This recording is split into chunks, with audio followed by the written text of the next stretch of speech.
Bienvenidos a un nuevo episodio de Imágenes del Desplome. Esta vez vamos a hablar de la caída de las Torres Gemelas. ¿Qué más adecuado para hablar de desplome y de pérdida de verticalidad? Comenzamos comentando la película World Trade Center, donde un grupo de bomberos va en rescate de las personas en las torres y terminan ellos atrapados en las ruinas.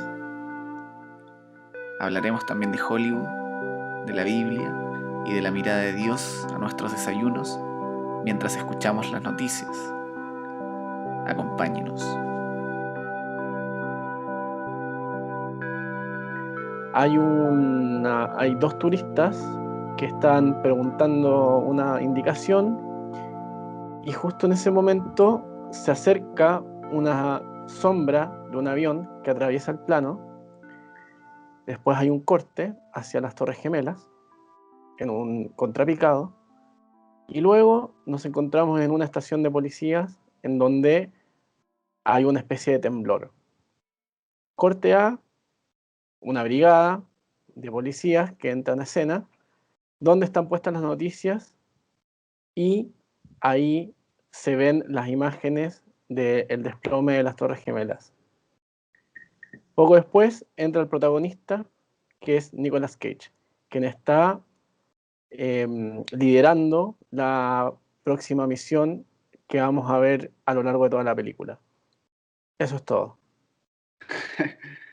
Sí, pero ahí ¿Eh? es cuático igual que los policías. Este es, claro, un escuadrón de policía de Nueva York que están mirando la televisión posterior al primer choque del avión en las Torres Sí. Gemelas y empiezan a especular como qué pasó. Algunos dicen que fue un avión comercial, un avión pequeño, otros dicen no, este es un avión comercial, el tamaño, y típico que aparece como el tonto y el que es como más sabio, que es como no, esto fue como algo más grande, y obvio que está el más suspicaz, que es el que sospecha que fue un atentado, y como que está esa duda. Pero es interesante que ni siquiera muestra el momento del choque del segundo avión, ¿cachai? Simplemente se ve la primera torre humeante y ahí aparece Nicolas Cage y sus policías, porque él es el líder, se dan vuelta para mirarlo y él en realidad está hablando, pero está mirando, como tú dijiste, está mirando la torre en llamas, la torre en humeante, pero no se le da mucha atención a la imagen, como que se le deja detrás y a mí me pasa algo con la película, que creo que la atención desaparece después de esa escena. La atención desaparece después de esa escena porque después se van y es paradójico porque después de pasar de ser espectadores de lo que estaba pasando, se van al lugar, al terreno de la acción. Se van al World Trade Center. Pero la película se vuelve súper aburrida. Entonces, ¿por qué pasa esto de que en el momento en que eran espectadores hay más tensión en el momento en que son partes de la acción? Y yo creo que tiene que ver con que el momento de World Trade Center es un momento mítico más que un momento histórico. Y creo que las herramientas que usa la película para hacer funcionar la ficción son herramientas históricas y no son herramientas míticas. Entonces, es un ejercicio fallido en ese sentido. Sí, yo creo que en la película se ven claramente los límites de... Qué interesante, ¿no? Que se ven los límites de la forma de narrar del cine norteamericano versus la realidad de un acto terrorista que en su esencia es narrativo en sí mismo, ¿no? Es un dispositivo narrativo romper las Torres Gemelas, porque al romper las Torres Gemelas estáis atacando un ícono simbólico de un país y estáis rompiendo una idea del progreso y de toda la Pax Americana que venía desde el fin de la Unión Soviética, indisputada, ¿no? Y estáis atacando en el mismo corazón con dos aviones de viaje que además es interesante. Y entonces, frente a eso, la narrativa gringa solo puede recurrir a tratar de crear personajes que tienen una misión en una estructura de 3 actos y se vuelve, como tú dices, como esta realidad histórica no logra como narrar lo mítico o confrontar lo mítico. Simplemente están como acusando recibo de que les pegaron un combo en el hocico. Y como bien dijimos, o sea, la película empieza con Nicolas Cage preguntándose quién lo hizo y por qué lo hizo. Aunque igual es interesante cierta cuestión de la forma de representación del impacto en las Torres Gemelas, que si bien, como dice Felipe, que es como una especie como de denuncia, de decir como, bueno, miren lo que nos hicieron, ¿no? Por un lado, pero tampoco cae en una idea efectista en cuanto a cómo está filmada esa escena, ¿no? Porque habría caído una cuestión como sumamente grotesca si se hubiera recreado, ¿no? El impacto del avión, si esa idea de verdad en cuanto a la imagen se hubiera recreado por algún tipo de CGI, qué sé yo, en donde se ve una recreación del impacto de las Torres Gemelas, claramente habría pasado otra cosa, ¿no? Y de hecho, para mí, las decisiones de los planos que aparecen en el montaje, por un lado está como, ok, se ve, hay un plano en donde se ve el avión, o mejor dicho, se ve la sombra del avión, no se ve ni siquiera el avión, se ve la sombra, ¿no? Es que es como, que también es una forma de mostrar sin mostrar. No sé si se entiende esta idea. Claro, claro. Porque de última, ok, no se está mostrando, no se está reconstruyendo un avión hecho por computadora, sino más bien se muestra la sombra de esto, ¿no? Como o el simulacro. Claro. Em, ¿Y eso a ti te parece? ¿Mm? Me nace la pregunta de si. ¿Por qué tú crees que decidieron esto? ¿Por un tema de.? Obviamente que es porque las imágenes ya existían antes, pero eso abre la pregunta de si es por un tema moral o por un tema de. A mí me parece que es más por un tema de efecto, como de logística. En el fondo, que la recreación Ujú. no quedaría tan bien como la imagen documental, más que por un tema de respeto por las víctimas, como se dijo en artículos de la prensa, que en el fondo era tratar con delicadeza la tragedia. Pero yo creo que es más porque si lo hubieran recreado, hubiera sido peor, o sea, Es no que hubiera por eso quedado. mismo, creo que habría sido un golpe demasiado bajo de efectismo y casi grotesco, ¿no? Como, de hecho, se muestra con cierta distancia. O sea, bueno, si bien es desde una pantalla de una televisión en donde hay como una serie de personas mirando la escena, es muy parecido también a cómo todos vivimos esas imágenes. De alguna forma, fue la televisión la que nos pudo mostrar esa forma de representación al hecho televisado, yo creo, más sintonizado en todo el mundo. O sea, está todo el mundo viendo esas imágenes al mismo tiempo casi. Claro, y es interesante que de hecho quizás una de las razones por las que nunca vemos en las recreaciones de películas de las Torres Gemelas un trabajo, por ejemplo, porque imagínate cómo debe haber sido a nivel de producción. Si nos planteábamos para la película de Nicolas Cage poner un equipo completo de CGI y de efectos especiales a poner al avión pegando en las Torres Gemelas y todo, ¿me entiendes? Como que también desde cierta perspectiva como es inviable para ellos hacerlo, porque además, ¿cómo lo hacen más espectacular de lo que realmente fue? Aunque lo vimos en televisiones del 2001, ¿me entiendes? No se puede alcanzar ese nivel de impacto, de espectacularidad. O sea, y eso es lo que me hace pensar a mí que el atentado a las Torres Gemelas es un acto de espectáculo, en que le ganaron el juego en que a los gringos les ganaron el juego en su terreno, que los terroristas islámicos fueron capaces de crear un acto espectacular tan grande que ni siquiera Hollywood, con todo su presupuesto abierto, puede llegar a acercarse a eso. Ni siquiera con Nicolas Cage como actor no logran llegar a eso. Claro, con el mejor actor de Hollywood. El mejor actor de los Estados Unidos de América. Varios organismos de rescate se aproximan al edificio. Todas las versiones son absolutamente confusas. Fue la explosión, estábamos viendo el edificio y es otro avión. Es otro avión.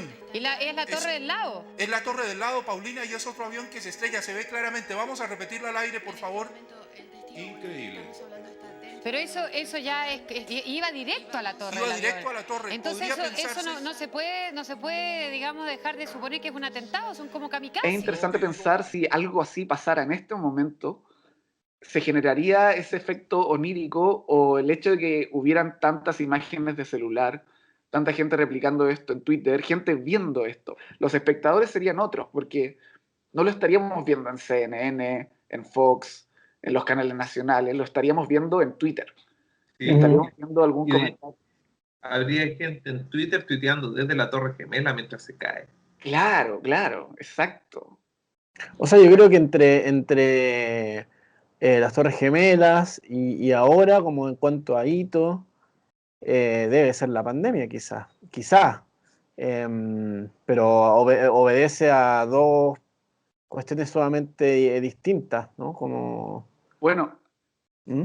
hay gente que he escuchado ya que la pandemia marca el hito fundacional del siglo XXI.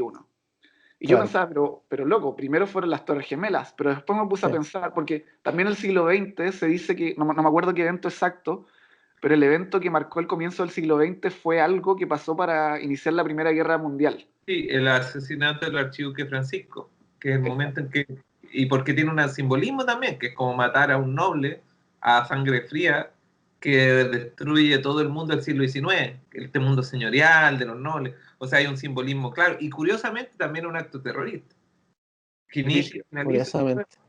Rígido, pero a mí yo igual estoy un poco de acuerdo con lo que dicen que el COVID es de alguna forma el inicio del siglo XXI en el sentido que empujó algo que ya venía pasando, pero empujó a una velocidad impensada el paso a lo digital. ¿Cachai? Este Sí. mismo COVID que estamos teniendo ahora fue como un empujón súper fuerte. Entonces, Claro. me hace sentido que es el origen el comienzo del siglo XXI, pero entonces, ¿qué sería el ataque a las Torres Gemelas? Es el comienzo del milenio.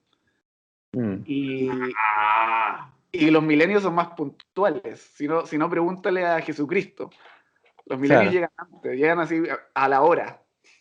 Me pregunto cuál habrá sido el hito fundacional del siglo 1000, del milenio. La peste, El ¿no? milenio. Sí, sí. Y en ese sentido Pero la peste de qué tiene un año tono es? más mítico. La Tiene primera, un ¿no? tono más mítico. Y quiero volver a lo del mito, ¿no? Porque me puse a ver imágenes de archivo. Es súper interesante cómo en las noticias hay un montaje en YouTube que se llama September 11 As It Happened, The Definitive Live News Montage. Y los buenos muestran toda la evolución de los noticieros desde la mañana hasta la noche, cómo fue pasando todo en los diferentes noticieros de Estados Unidos. Y es súper interesante cómo todos parten describiendo el día como un día hermoso, tranquilo, muy tranquilo, pajaritos, quiero ir al parque, picnic, y de pronto llega esto que es como una metáfora de cómo se venía entendiendo el mundo. Por ejemplo, con la teoría de el fin de la historia, de Fukuyama, como que el bienestar de los 90, el triunfo de la democracia liberal. Sí. Y venía ese picnic con pajaritos y de repente pasa esto. It is beautiful outside, perfect September day with lots of sunshine. Oh, would you look at Washington, huh? I'm going outside today. Other than that, it's kind of quiet around the country. We like quiet. It's quiet. It's too quiet. Is that American 11 trying to call? We have some planes. Just stay quiet and you'll be okay. We're returning to the airport. The pilot, everyone's been stabbed. They're in the back of the airplane. They're not. Oh, the hijackers are in the cockpit. Oh, no. ¿Qué representan las Torres Gemelas para Osama Bin Laden y la gente que lo seguía? ¿Qué representan las Torres Gemelas para la gente que efectuó el atentado? Mira, yo tengo una respuesta ahí. Dale.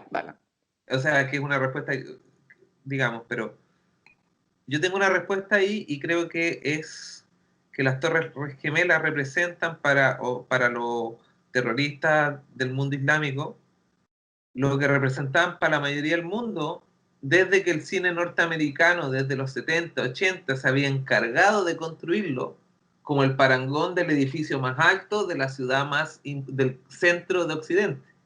Claro. O sea, significaba lo que significaba porque lo habían significado así los mismos gringos.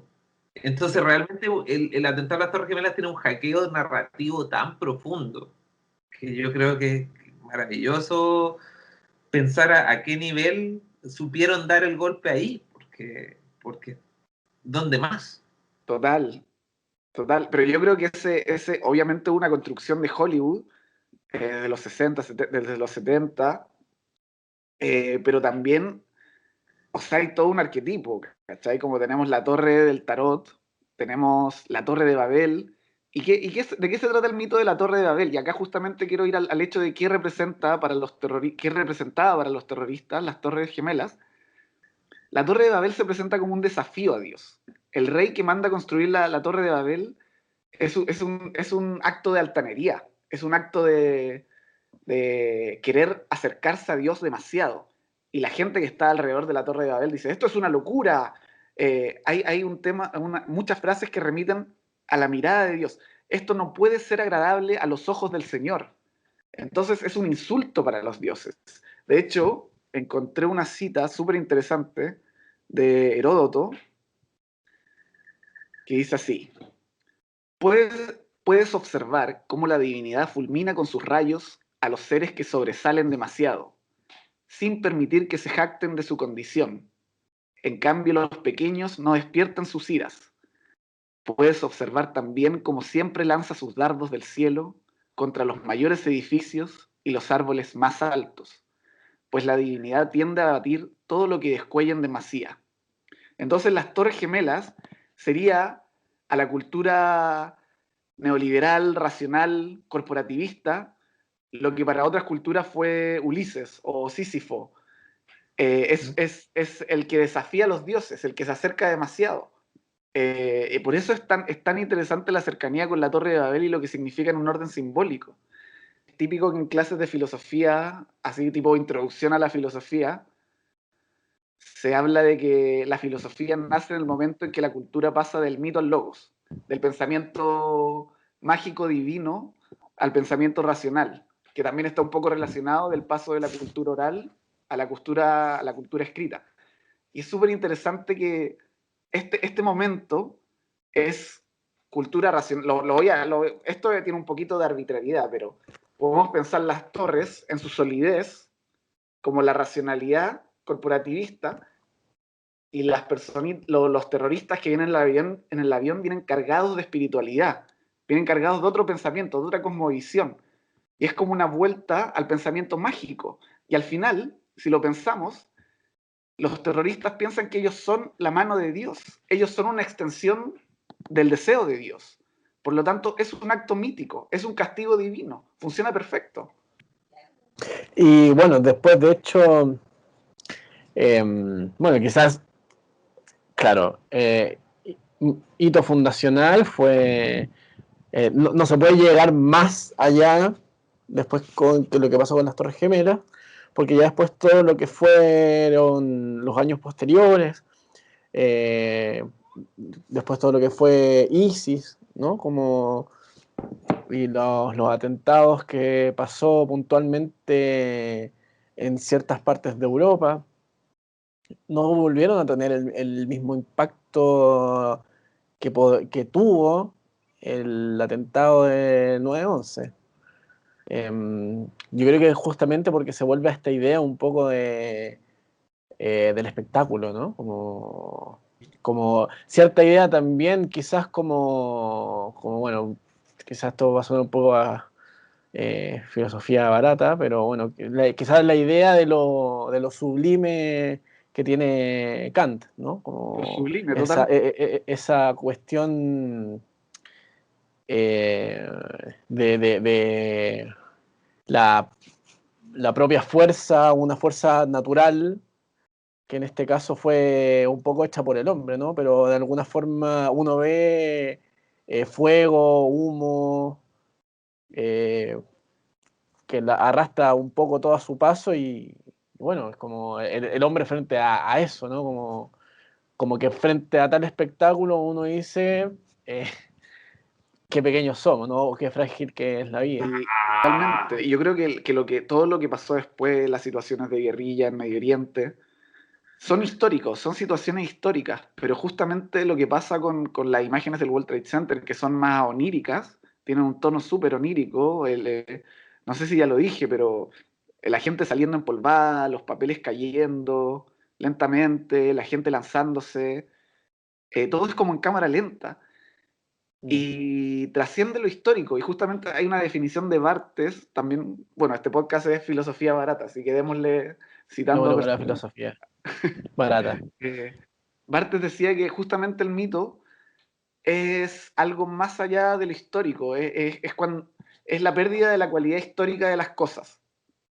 Entonces se vuelve un evento deshistorizado, despolitizado, como que agarra otro nivel de trascendencia. Entonces, para todos los eventos que vinieron posteriormente, World Trade Center es diferente y está fuera de eso porque es fundacional.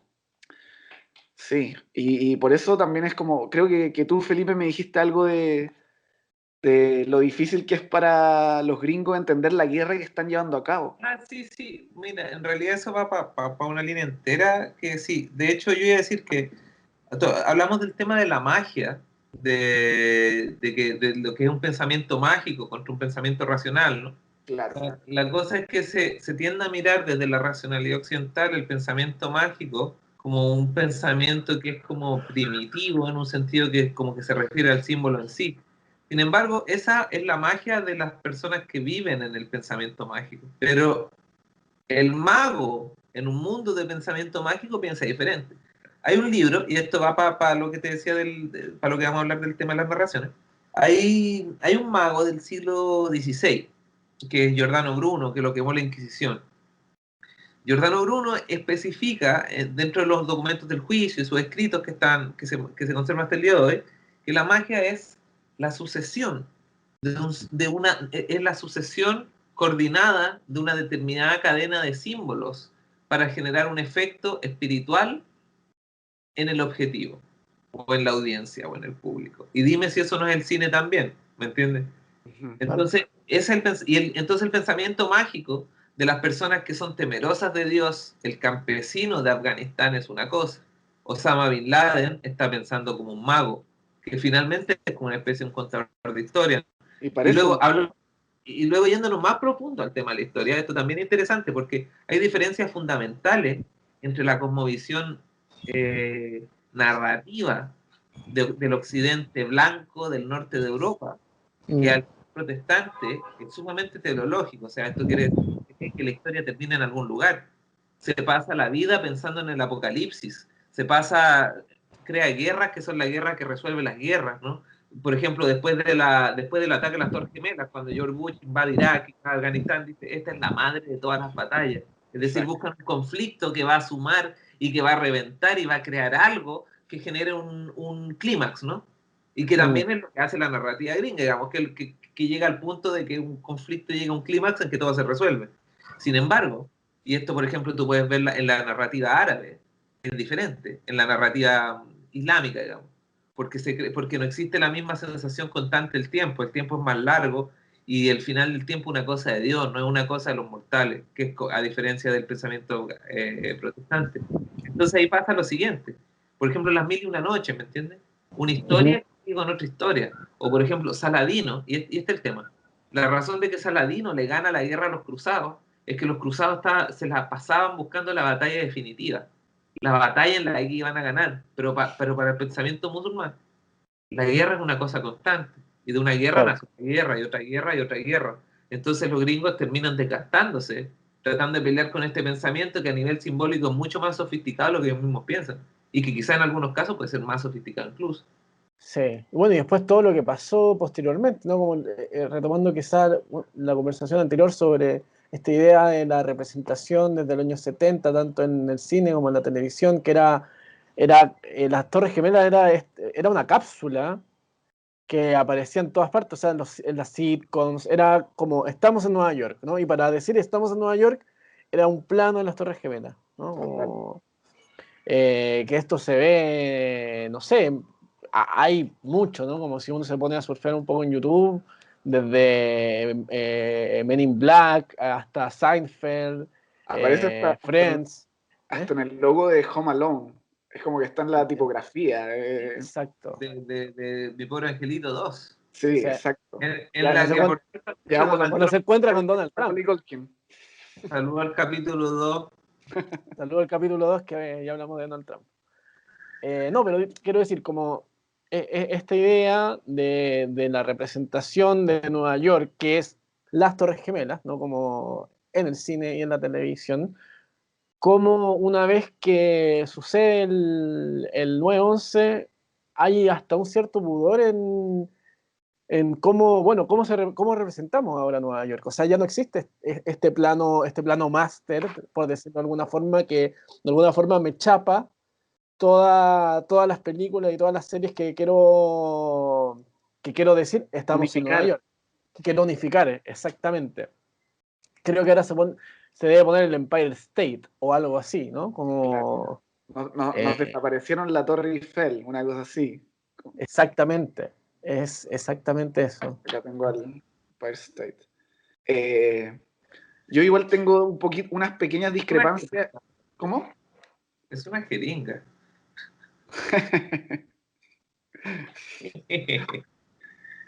No, yo tengo algunas discrepancias con en cuanto a qué representan las dos torres.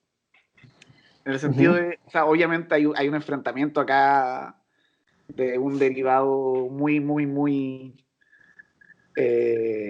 procesado en el sentido de fábrica del cristianismo y un neo-islamismo que derivó en terrorismo, que también es una porción de todo el islamismo, una porción muy pequeña. Pero más allá de ese enfrentamiento entre dos religiones, que es un enfrentamiento ya centenario, milenario, yo creo que hay un enfrentamiento relativamente nuevo que es, como lo dije antes, entre la racionalidad corporativista atea, porque yo creo que el cristianismo en sociedades como la norteamericana muchas veces es racional, es como para formar parte de una sociedad, o el europeo a veces, es como, yo soy cristiano, protestante porque formo parte de una comunidad, porque creo en estos valores y me parece que las religiones son sabiduría popular. Entonces es una religión en el final atea. ¿Y qué es lo que me interesa del ateísmo? Que Dios, además de ser Dios y de tener el poder que tiene y de exceder cualquier límite y de ser el límite, Dios es el primer espectador. Y como en este podcast nos interesa el tema de mirar y ser observado, y los espectadores y ser parte del espectáculo, el ser ateo, el declararse sin Dios, es declararse sin espectador. Entonces, cuando te levantas en la mañana y te vas a tostar el pan y le pones mantequilla al pan, ya nadie te está mirando. Y eso es una cosa trágica, es una cosa terrible. Entonces, también se puede ver el atentado a las Torres Gemelas como la ira de un Dios que fue rechazado como espectador, como que le apagaron la tele. Y es súper interesante porque también, si nos vamos a las historias míticas, no sé, ¿cuál podría ser? Por ejemplo, Job, que llega el diablo y le dice a Dios como, oye, Job, le está yendo muy bien, y él dice que te venera, pero en realidad lo dice porque le va muy bien. Y ahí el Dios y el diablo se ponen a conversar como, bueno, lo vamos a probar, y lo empiezan a ver como si estuvieran viendo The Truman Show, una cosa así. Entonces, es súper interesante pensar que vivimos en sociedades sin que nadie los mire, y esa tragedia me hace pensar que ¿qué pasa con una cultura que está condenada a mirarse a sí misma? Y por eso me parece interesante el momento del World Trade Center y que su caída, que marca el clímax de la televisión eléctrica, la cultura electrónica de esa época del siglo XX, y el paso a la cultura digital, que tiene mucho que ver con la cultura oral. Sí, y creo que también es interesante porque como hablamos antes de que está el periódico, el origen del periódico, ¿no? Es cuando en cierto modo la atención de las personas que conforman a la sociedad occidental se mete en un cuello botella, en que todos leen el mismo periódico, y luego en el mejor de los casos tienes 6 o 7 periódicos, y que básicamente todos están diciendo lo mismo, y tenían la atención de la gente en el mismo lugar. Y luego con la radio aún más, porque es inmediato. La televisión ya no es solo estar escuchando de algo, leyendo de algo, que finalmente son de en mayor y menor medida lenguajes referenciales, sino que tenéis un tema de imagen y sonido que te están diciendo la cosa como es y dónde es. Y hace que la mayoría de la gente, y que un poco como lo que pasa con el lenguaje mágico, ¿no? Esta sucesión de imágenes y de símbolos en un cierto punto, eso es algo de lo que, por ejemplo, el granjero no se da cuenta en la Edad Media, pero que tampoco se da cuenta el espectador de televisión en el siglo XX, que hay un lenguaje detrás. a quién se pone en la tele, sin ir más lejos, por ejemplo, en la televisión latinoamericana, que todos son rubios, ¿cachai? Estas cosas tiene que ver, es un sistema, una manera que con las Torres Gemelas se disloca. Y en la sociedad del internet en el que estamos ahora, es como vuelta al oral y a mostrarnos, y ya no va a pasar eso que estemos 10 millones de personas viendo la misma cosa al mismo tiempo. A menos que sea, no sé, Donald Trump suicidándose en YouTube. Lo tiráis, a ver Claro. si pasa. A ver si pasa, solo decirlo, ¿ah? Ahí, si tú quieres ser famoso, o sea... I cannot tell you. But just look at that. That is about as frightening a scene as you will ever see. The whole side has collapsed? The whole building has collapsed. The whole building has collapsed? The building has collapsed. It folded down on itself. Claro, pero bueno, es súper interesante también pensar el surgimiento del periódico en relación a la muerte de Dios, como la plantea Nietzsche, como el nacimiento de estos dispositivos tecnológicos junto a una sociedad cada vez más lejana a lo divino. Y en ese sentido, el hecho de que ahora todos tengamos nuestra pequeña porcioncita de ¿cómo decirlo?, de exposición en Internet, tiene que ver con eso de que como no hay espectador, como Dios no nos está observando y estamos condenados a mirarnos entre nosotros mismos, nos transformamos en una sociedad narcisista en que solo podemos ver nuestro reflejo. Y por eso me parece interesante también el hecho de que las Torres Gemelas habían sido dos, porque en el mismo objeto arquitectónico puedes mirar desde una torre la otra torre. Entonces es como una sociedad mirándose a sí misma. Una sociedad mirándose a sí misma que no mira a Dios y que Dios no los mira. Y que de hecho, bueno, ahora mismo, en la plena época digital, de alguna forma nuestro celular pasa a ser también como nuestra como otra torre gemela, ¿no? Como... Exacto, el reflejo. Como el reflejo, es un reflejo de nosotros mismos. Ahora, el problema es qué pasa ahora, que yo creo que es el gran problema que tienen las imágenes en esta crisis, de que tanto se habla, que en realidad tiene que ver con esta idea de que una vez que todas las imágenes se vuelven espectaculares, nada se vuelve espectacular. Se desacraliza, como hablamos en el capítulo anterior también, que la imagen digital, los celulares, desacraliza porque justamente se perdió esa hegemonía. Como que la televisión también funcionaba a modo de sacerdote en la casa. O sea, obviamente otro tipo de sacerdote, un sacerdote eléctrico, estático. Pero era un objeto central, era un objeto que la familia se reunía alrededor de eso. Y ahora cada uno, el hermano, la hermana, el papá, el nieto, el tío, todos tienen su propia pantalla. Entonces, el altar nace como un punto central. El escenario también. Y la televisión tenía ese lugar en la casa como un punto céntrico. Esto que estoy diciendo no es metafórico cuando digo que la imagen se fragmentó. No es que estoy diciendo que es un proceso solamente cultural. Literalmente la imagen se fragmentó. En las casas. Cada pieza tiene un pequeño pedacito de imagen. Incluso en el tamaño se puede ver una evolución de cómo la imagen se cortó en pedacitos desde el cine hasta el teléfono. Entonces es algo visible, ni siquiera es un pensamiento metafórico.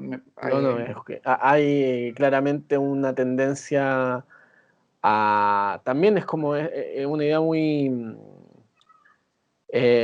como muy hacia el modernismo, ¿no? Como del perfeccionamiento, en vez de que la masa se mueva hacia una gran pantalla grande, en donde todos estamos en conjunto viendo aquello que pasa, cada persona trae una porción de pantalla en el pantalón de su pantalón, digamos.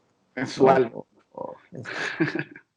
Entonces, es bien, claro, o sea, por supuesto, tiende hacia una cuestión mucho más, retomando la idea que estás diciendo tú, de una sociedad completamente narcisista, ¿no? Como que algo que tenía el cine o incluso la tele era esta idea de la comunidad. Claro, y yo creo que hay otro efecto de eso también que tiene que ver con cuando yo hablo de que, bueno, Raúl Ruiz solía decir que todas las imágenes son oníricas, todas, pero la caída del World Trade Center es particularmente onírica. Y a mí me pasa algo con la imagen digital que siento que es tan constante y tan presente en el día a día que también se confunde con las propias imágenes mentales. Entonces, antes tenías como la división entre televisión y realidad, cine y realidad. Vas al cine y lo tienes encapsulado en un espacio de tiempo. Por ejemplo, se puede comparar con la diferencia entre el reloj de arena y el reloj mecánico. Se suele decir que el reloj de arena es desde la antigüedad, pero en realidad el nacimiento del reloj de arena es bastante cercano al nacimiento del reloj mecánico. Entonces, puede que sea una obviedad, pero nos podemos preguntar por qué la sociedad eligió el reloj mecánico y no el reloj de arena. Y es porque el reloj de arena, como los relojes que existían anteriormente, como una vela, que es un reloj de fuego, puede medir una porción del tiempo. Y las sociedades funcionaban midiendo porciones del tiempo. El cine, tú vas a ver una película y veías una porción de tiempo de película, 1 hora, 2 horas, estaba encapsulado en eso. La televisión abrió un poquito eso, lo abrió y se podía tener la televisión encendida todo el día, pero aún así estaba la malla programática. Entonces tenías el programa que te gusta de comedia el viernes a las 10 de la noche, Video Loco, después Los Simpsons, ¿cachai? Y después se corta, listo. Tienes los matinales, tienes la mañana, fragmentado. Pero con internet eso se va abriendo más, y llegamos a un punto en que las imágenes ya no tienen límite. Las imágenes industriales, y no solo industriales, imágenes caseras. Entonces empieza a pasar algo que se empiezan a confundir con el propio pensamiento. Stockhausen fue duramente criticado por sus declaraciones en las que afirmaba que el ataque a las Torres Gemelas debía ser considerado como una Gesamtkunstwerk, una obra de arte total, la mayor obra de arte que haya existido nunca. Esta afirmación fue retomada y expandida por Damien Hirst, que reclamaba que los terroristas debían ser felicitados por haber realizado algo que nadie hubiera pensado posible en un nivel artístico.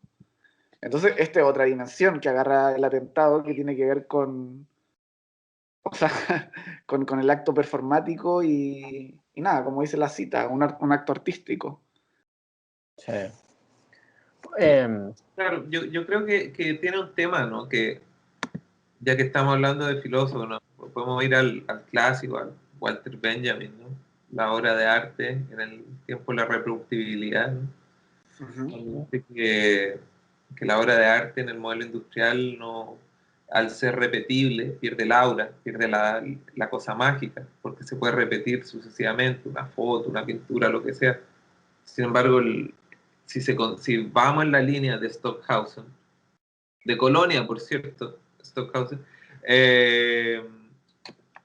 podemos llegar al punto de que es una obra de arte en un sentido total, en el sentido que tiene aura, una aura infinita, que rebota y que sobrevive a la reproductibilidad y su impacto simbólico es mayor que su reproductibilidad técnica, digamos, y que de hecho es capaz de dislocar a la televisión, que es la reproductibilidad técnica por excelencia, ¿no?